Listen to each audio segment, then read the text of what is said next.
And we are here with Superintendent of Schools, Rick Surrency, joining us live this morning in the studio. Good to see you. You too, Mary. Thanks for having me. Yes, and we've got a great new year going on here in the schools. Got some really good news about graduation rates, and so things going pretty good, it seems like. Yeah, it's a good day for Putnam County. A lot of great stuff going on. Good morning, George. Good morning, Good sir. morning, George. Yeah, How in the world are you? just glad to be here and on this side of the earth and Right. in Putnam County. Yeah, Started in second semester. Or second semester, hitting the ground running. Yep. Yeah, this year's flying by. And All right, so a bunch of good stuff going on in the schools and getting ready. Testing is right around the corner. Isn't oh it? yeah, we got a little while, but we're just teaching the standards and hopefully, the big thing is that I do want to highlight that we don't want to forget about the hard work our teachers do and the people who support our teachers. Just want to remind you, next week we're having our annual Teacher of the Year and That's right. School-Related Employee of the Year banquet. Ah, And that's always a great time. We'll honor one person from each group, but it's just a time to celebrate our people that work in our schools and highlight the work they do. So they're actually interviewing those candidates this week, and then they'll make a selection for next week. All right. That's always exciting. Sure is. Yeah. So, all of the special activities and things that are going on in the schools took a break, of course, during the Christmas break, and everybody's back and at it. And I notice all the events are starting to come in again. For a while there was nothing much going on, but now we're starting to get right back in the thick of things. Yeah. Athletics that continues on during the break, and kids are busy. Yeah. But it's good to have that routine. It's good for I know parents to kind of get back into the flow of okay, we got to get up, take the kids to school, or put them on the bus or whatever. So life is predictable when you have those routines, and kids really enjoy being in school and learning, and we want learning to be fun. And we want when kids come to school, we want that to be a positive experience. So we're back in the swing of things, and a lot of good stuff happening.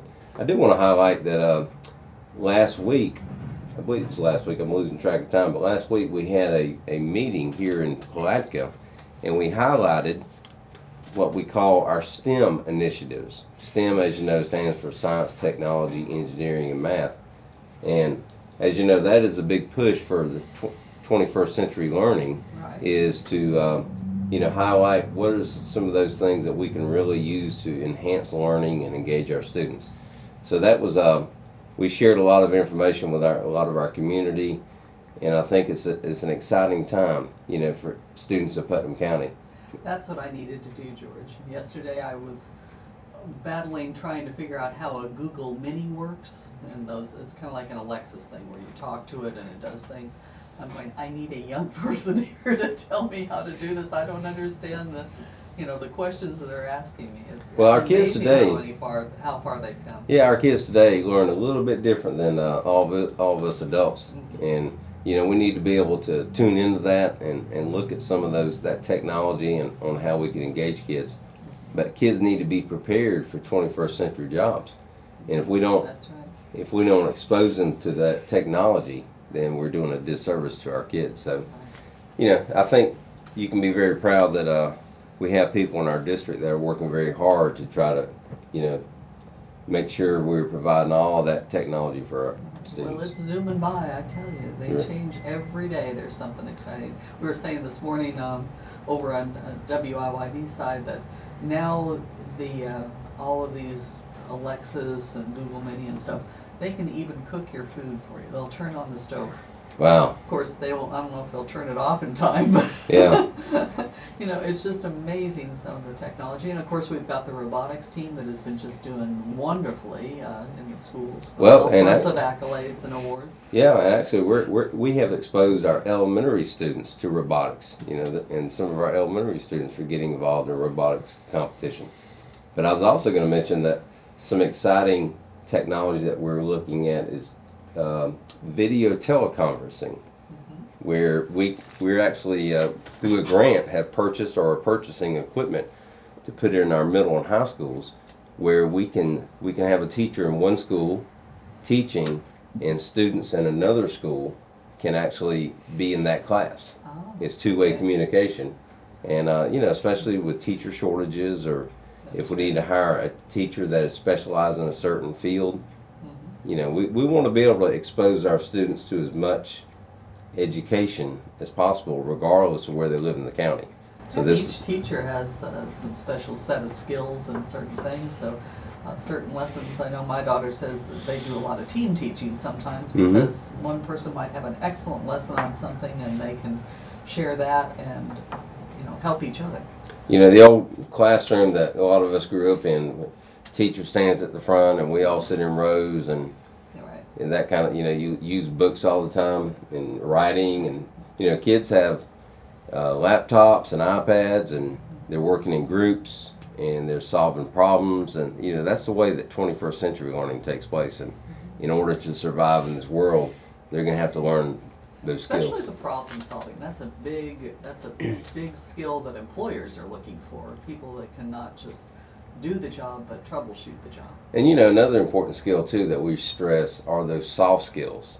Being able to interact, go interview for a job, communicate with people. Those are skills also that you can be as smart as a whip, but if you can't carry on a conversation or you can't interact with other people, that can hinder you. Well, it's amazing what, things that you do. It doesn't matter what your vocation is, what you have to have skills. It's just, I went 3 or 4 years ago to a demonstration. I was invited as part of a demonstration that John Deere put on. And we're out in the field, and John Deere has a tractor, and they have a communication system with this tractor that there's a computer on the tractor that will email your computer in your farm office. And it'll tell you, the guy said, this is what I'm going to show you what we're doing. Is he purposely changed the fuel flow in that tractor. And he said, and then the guy takes off the tractor. He said, now let's run over here to the office here. So he had his little office deal set up in his truck there. We go over there and look on there.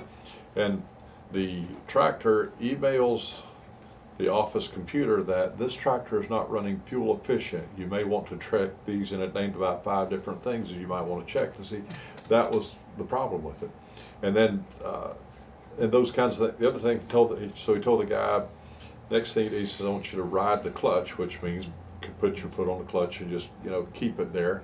And in just a couple of minutes, the tractor emails the office computer, driver number so and so on tractor number so and so seems to be, and he had a technical term for it, I can't remember, but basically he's riding the clutch. Right. So that may not be good for the clutch and could wear it out sooner. You may want to talk or educate this driver to that. But it can't make it rain. No, you can't make it do that. But and there's all those different things. And then also with the environmental standards that are in place on farms now, you got to be a chemical engineer just about to put out fertilizer. And you have to have somebody on your farm that has been to all these classes, that understands every bit of it and exactly how it works. And all of your equipment has to be calibrated just exactly right, so no more, no less than that gets put on there. So you're right, Rick. it doesn't matter what you're doing. Technology is here. We probably got a robot we can assign to that. Exactly. All right. You're listening to WPLK, AM and FM, and WIYD Palatka.